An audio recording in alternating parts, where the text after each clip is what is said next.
14 वर्षीय वैभव सूर्यवंशी याने 2025 IPL मध्ये इतिहास रचला आहे। राजस्थान रॉयल्सकडून खेळताना त्याने गुजरात टायटन्स विरुद्ध 35 चेंडूमध्ये 101 धावांची शतकीय खेळी केली, ज्यामध्ये 11 षटकार आणि 7 चौकारांचा समावेश होता। ही IPLच्या इतिहासातील दुसऱ्या क्रमांकाची जलद शतकीय खेळी आहे आणि भारतीय खेळाडूंमध्ये सर्वात जलद आहे।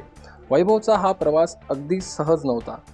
बिहारच्या समस्तीपूर जिल्ह्यातील मोतीपूर गावातील त्याचे वडील संजीव सूर्यवंशी यांनी आपल्या मुलाच्या क्रिकेट स्वप्नासाठी शेती विकली। ते म्हणाले, मी माझी जमीन विकत आहे, आर्थिक अडचण अजूनही आहे। वैभवने वयाच्या 8व्या वर्षीच अंडर-16 जिल्हास्तरीय चाचण्यांमध्ये उत्कृष्ट कामगिरी केली होती।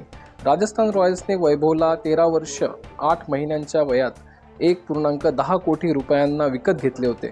त्याच्या वडिलांनी सांगितले की नागपूरमध्ये झालेल्या ट्रायल्समध्ये वैभवने 8 षटकार आणि 4 चौकार मारले होते, ज्यामुळे त्याचे कौशल्य सिद्ध झाले। वैभवच्या या यशामुळे कुटुंबाच्या त्यागाचे फळ मिळाले आहे। त्याच्या वडिलांनी सांगितले की तो फक्त आमचा मुलगा नाही, तर संपूर्ण बिहारचा मुलगा आहे।